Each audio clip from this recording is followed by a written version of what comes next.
अनुभवी और पुराने जनसेवक रघुनंदन शर्मा जी, कुंवर जी, कोठार जी, हमारे विधायक जो सदैव आपके मुद्दे उठाते रहते हैं, बद्रीलाल जी यादव जी जिनका भी बहुत पुराना संबंध हमारे साथ रहा है, मोना सुस्तानी जी, अरुण बीमावत जी, हमारे पूर्व विधायक हजारीलाल जी दांगी जी, निर्मल जैन साहब, गौतम टेटवाल जी, प्रताप सिंह मंडलोई जी, अमित शर्मा जी, अक्षय सक्सेना जी, देवी सिंह सौंदिया जी, विजय टटवाल जी, सभी हमारे मंडल अध्यक्ष, हमारे सभी कार्यकर्ता भाई और बहनों जो हमारे मंच पे बैठे हुए हैं, और मेरी आन बान और शान, मेरी आन बान और शान सारंगपुर की मेरी समस्त जनता जनार्दन नहीं, मेरा तो यहाँ परिवार बैठा हुआ है। आज मैं अपना सौभाग्य मानता हूं कि मैं अपने सारंगपुर जिले में दोबारा आप सबसे चर्चा करने का मुझे मौका मिला। ये एक ऐसा जिला है जिसकी क्षमता राजगढ़ जिला में है, पर मेरा सारंगपुर है भाई। वही मैं कहने वाला था, ये एक ऐसा क्षेत्र है, ऐसा जिला है जहां सारंगपुर के घर घर में मेरी आजी अम्मा ने समय बिताया है। अभी बद्रीलाल जी मुझे कह रहे थे, ये एक ऐसा शहर है, ऐसा राजगढ़ जिला है, जिस राजगढ़ जिले और जिस सारंगपुर शहर में घर घर से ताजा दूध मेरी आजी अम्मा पूर्व राजमाता साहब को सुबह दी गई थी। और ये राजगढ़ ये एक ऐसा जिला है जिस जिले के साथ सिंधिया परिवार की पुश्तैनी एक विकास और प्रगति की बहुत लंबी रिश्ता रही है। तो आज मैं सारंगपुर की इस देवतुल्य जनता को मैं झुककर प्रणाम करता हूं। मुझे अच्छी तरह याद है जब सिंधिया परिवार के ऊपर दुख का पहाड़ टूटा था। मैं आज भी सोचता हूं तो कभी कभी यकीन नहीं आता कि एक ही वर्ष में आप और हमने एक ही वर्ष में सिंधिया परिवार के दो मुखियाओं को हम लोगों ने एक ही वर्ष के अंदर हमसे जुदा हो गए, मेरी आजी अम्मा और मेरे पूज्य पिताजी। और उस साल में जब सिंधिया परिवार के ऊपर एक दुख का पहाड़ टूटा था, इस समूचे अंचल की जनता ने जो बर्धस और जो ढाढ़स मुझे दी, आज अगर ज्योतिरादित्य सिंधिया आपके सामने खड़ा है तो आपके आशीर्वाद, आपके प्रेम और आपके बलबूते के आधार पर खड़ा। और ये विश्वास मैं आपको दिलाता हूं, मैं सदैव कहता हूं जब लोग पूछते हैं मुझे कि राजनीति कैसी चल रही, मैं सदैव कहता हूं कि राजनीति के साथ मेरा कोई मोह नहीं। ऐसा है वो बोलो कि कांग्रेस के जो कुंभकर्ण की नींद सो रहे हैं, कांग्रेस के सब उड़ जाए।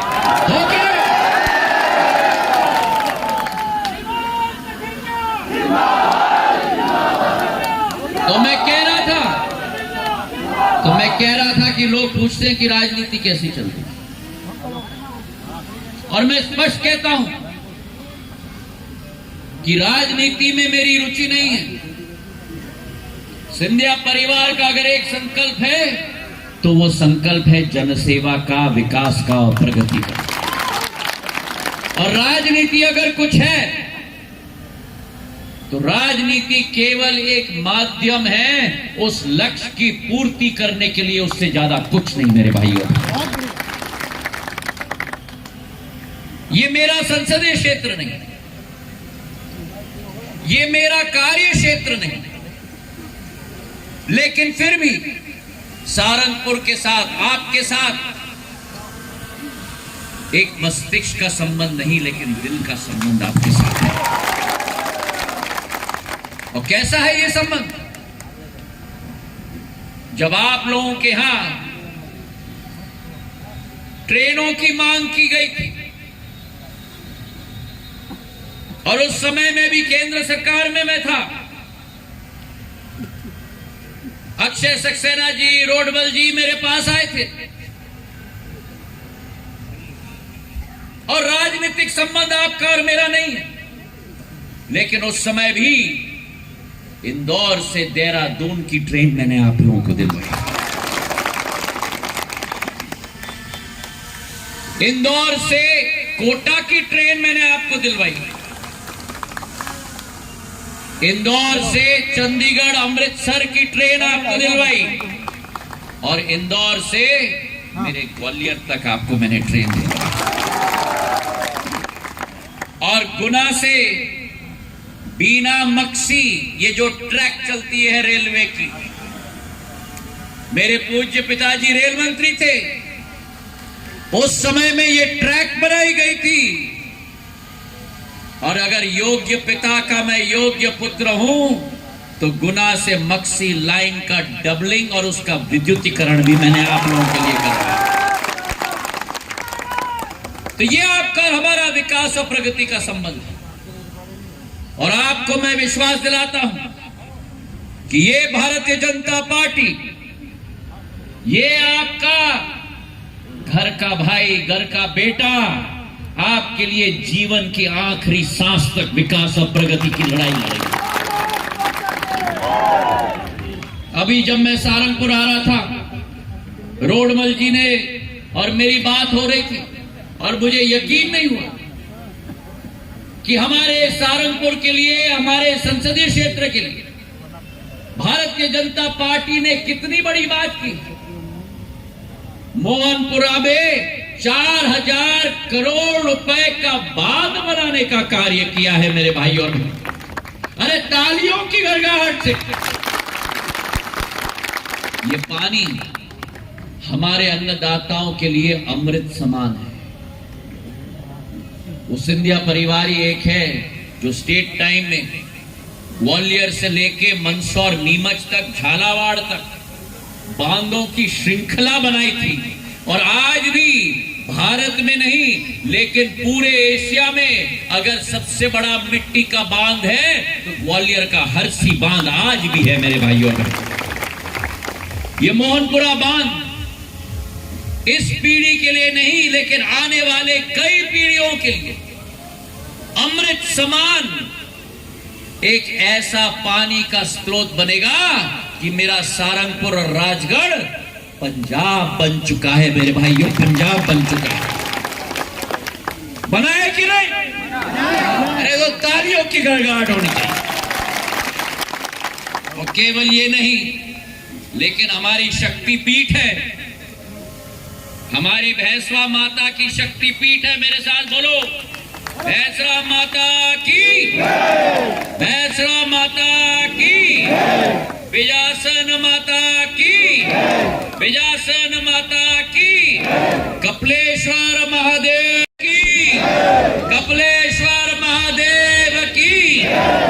तो हमारी भैंसरा माता की शक्ति पीठ को और ओजस्वी बनाने के लिए शिवराज सिंह जी ने अपना खजाना खोल दिया है ताकि ये एक भक्ति का केंद्र बने। तालाबों की श्रृंखला में हमारी उतावली नदी पर बराज, हमारे काई नदी पर बराज, आपके लिए सिंचाई की योजना का भंडार भारतीय जनता पार्टी लेके आई है। और उस तरफ देखो, उस कांग्रेस में एक जोड़ी है,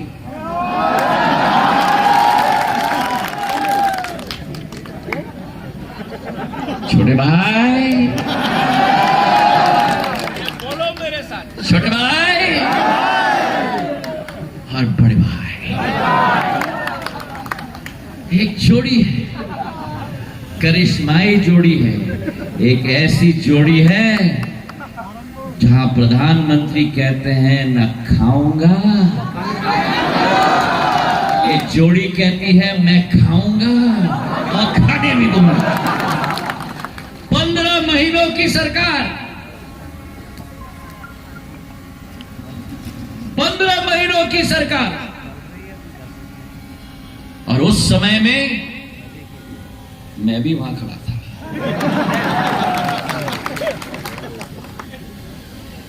इन मंचासीन सभी लोगों के साथ मेरा एक हृदय का संबंध था,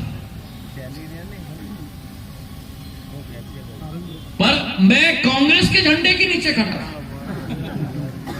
और मैंने भी सोचा कि भारतीय जनता पार्टी ने करिश्मा करके दिखाया है, बीमारू राज्य को बेमिसाल राज्य में परिवर्तित कर दिया। पर मैंने सोचा था कि एक बेमिसाल राज्य को भी हम एक सितारे की तरह उभारेंगे। और एक एक जगह जाकर मैंने प्रचार किया, क्योंकि मेरी सोच विचारधारा थी कि जनमुखी सरकार स्थापित हो, लोखंडमुखी सरकार स्थापित हो, किसानों की सरकार स्थापित हो, नौजवानों की सरकार स्थापित हो, महिलाओं की सरकार स्थापित हो।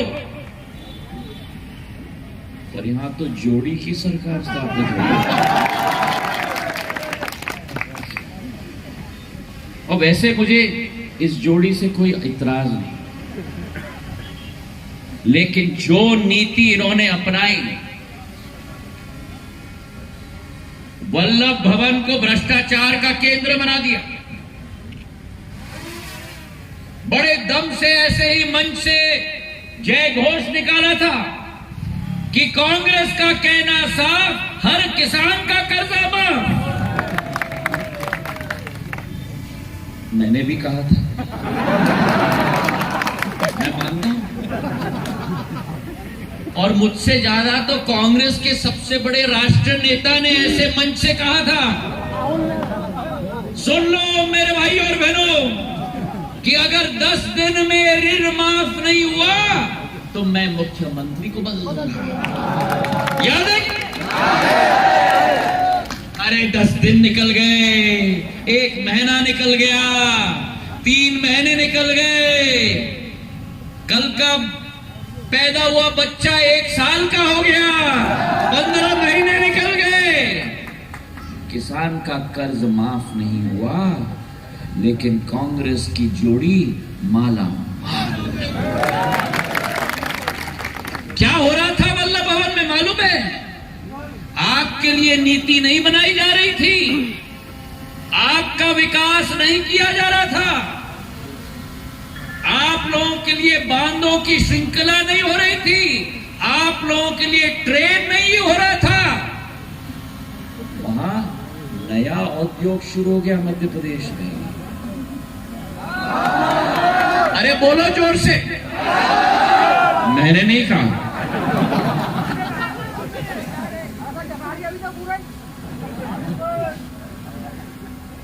एक एक पद पर बोली बोली जा रही थी, और जब मैंने किसानों का मुद्दा उठाया, जब मैंने मेरे अतिथि शिक्षकों का मुद्दा उठाया, मैं टीकमगढ़ गया था, सारे अतिथि शिक्षक आ गए मेरे सामने, कहा कि हमारी मांगे पूरी होनी चाहिए, हमारा तनख्वाह बढ़ाना चाहिए। तो मैंने कहा चिंता मत करो, 5 साल की सरकार है, अगर नहीं हुआ तो आपकी लड़ाई में लड़ूंगा। और जवाब में जब जोड़ी ने मुझे कहा सिंधिया जी सड़क पे आ जाएं, ये भूल गए मैं उस राजमाता का पोता हूं। जब डीपी मिश्रा ने ललकारा था तो राजमाता ने डीपी मिश्रा को धूल चटाने का काम किया था। तो मैंने भी संकल्प लिया कि मैं सड़क पे उतरूंगा, और या तो मैं रहूंगा और या तो ये सरकार रहेगी। और आज मुझे गर्व है नागर साहब, राधेश्याम जी वो डब्बे को बंद करो। वो डब्बे से बड़ी कठिनाई हो जाती है जिंदगी में। उसको सुनो तो मरो, उसको ना सुनो तो मरो। सही है कि नहीं?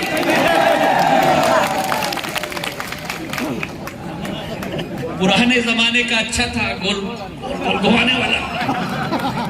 घर से बाहर निकले तो कोई नहीं पकड़ सकता। अब तो राधेश्याम जी को कौन कौन पकड़ रहा है, देखो।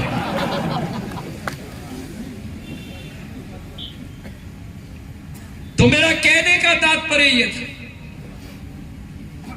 कि जिस सरकार ने आपके साथ विश्वासघात किया, जिस सरकार ने किसानों का कर्ज माफ नहीं किया, लेकिन 26 लाख फर्जी प्रमाण पत्र ऐसे ही मंचों से वितरित करने का कार्य किया, मेरे किसानों के दिलों पर अपने पैर से कुल्चा गया। उन्हें कभी माफ नहीं करना है मेरे भाई और बहन।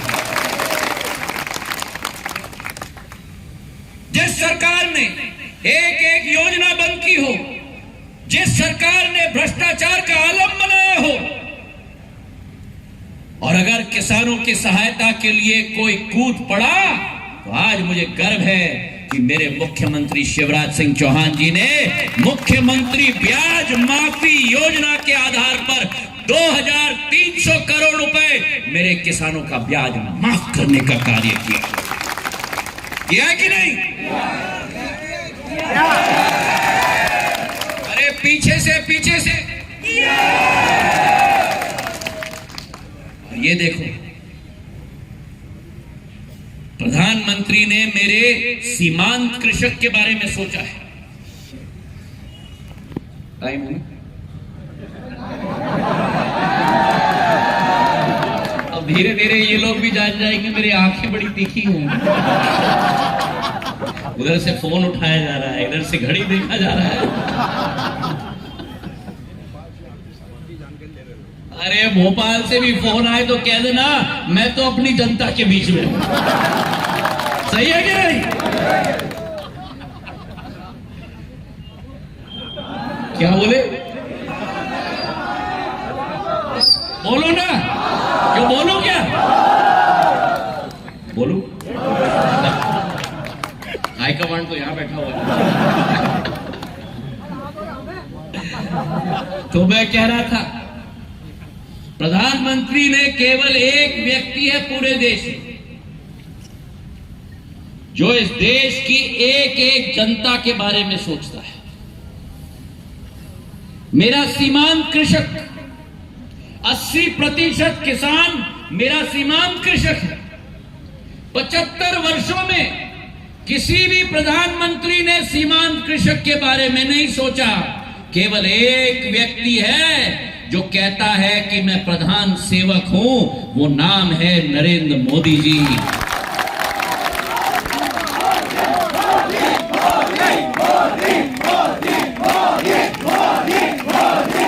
अभी बीना में है, उनको सुनाई दे।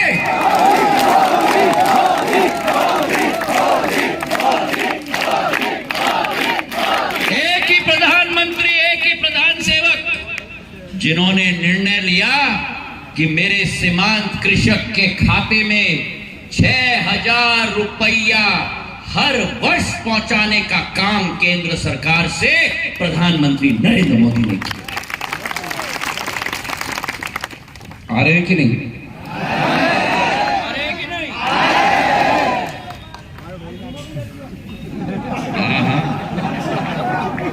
और 10 तारीख को कुछ और भी डला है। समझ गई ना मेरी अम्मा? समझ गई ना? पुराने जमाने में एक कांग्रेस का प्रधानमंत्री था, खाते में डलियो ना, कांग्रेस का प्रधानमंत्री था, जो कहते थे अब भैया मैं तो 1 रुपया भेज रहा हूं, केवल 15 पैसे पहुंच रहा है। और एक आज प्रधानमंत्री नरेंद्र मोदी हैं, जिन्होंने देश में 50 करोड़ जनधन योजना और मध्य प्रदेश में 3 करोड़ 70 लाख जन धन के खाते खोलकर 1 रुपया का बटन दबता है तो 1 रुपया खाते में आता है। और इसलिए उन्होंने कहा कि ना खाऊंगा। 6,000 रुपया वहां से, और पहला राज्य और केवल एक राज्य पूरे देश में जिस राज्य का किसान पुत्र शिवराज सिंह जी ने वो 6,000 में 4,000 डालकर 10,000 रुपया किसान के खाते में पहुंचाने को है।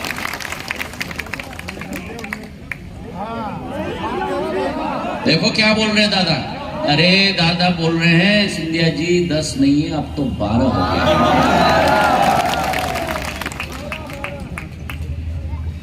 12,000 रुपया 6 का 4 डाला था, फिर 4 का मैं तो ट्रेलर कह रहा था दादा, आपने तो पिक्चर सुना दिया। 6 का 4 डाला था, 6 के 4 से भी शिवराज सिंह जी खुश नहीं हुए तो 6 का 6 डाल दिया, 12,000 मिल रहा है खाते में। और ये सुनो, 2003 में जब आपने आशीर्वाद भारतीय जनता पार्टी के कमल के फूल को दिया था, 2003 में मध्य प्रदेश की जनता, समूचे जनता का घरेलू आयु प्रति व्यक्ति मध्य प्रदेश में 2003 में आपका और मेरा कोड आज से क्या होगा? कोड 2003 2003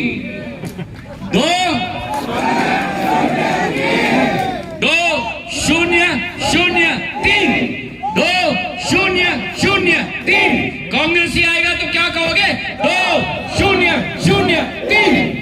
2003 में मेरा मध्य प्रदेश का आम जन का घरेलू आयु का प्रति व्यक्ति केवल 11,000 रुपया होता था। आज बीजेपी की 18 साल की सरकार में मध्य प्रदेश की 9 करोड़ जनता का एक एक व्यक्ति का घरेलू आयु आज 1,40,000 हो गया है मेरे भाइयों। 12.5 गुना ज्यादा। और जो कांग्रेस के समय में घरेलू आयु था प्रति व्यक्ति 11,000, उतना पैसा प्रधानमंत्री और शिवराज सिंह जी मिलाकर मेरे किसान के खाते में डाल रहे हैं हर साल। जो आपका आय था 2003 में, वो पैसा आपके खाते में एक योजना में डल रही है। और ये है बीजेपी की कमाल की सरकार। कमाल की कमाल की साहब, बहुत धन्यवाद। अरे मेरे यहां तो शायर भी आ गया। अरे कमाल की सरकार, याद रख लेना। कमाल की, कहा गया हमारा ज्ञानी कमाल की सरकार। और जहां हम किसानों की बात कर रहे हैं, महिलाओं के लिए, वो बीजेपी की सरकार ने पहली वो सरकार पूरे देश में जिसने महिलाओं के बारे में सोचा।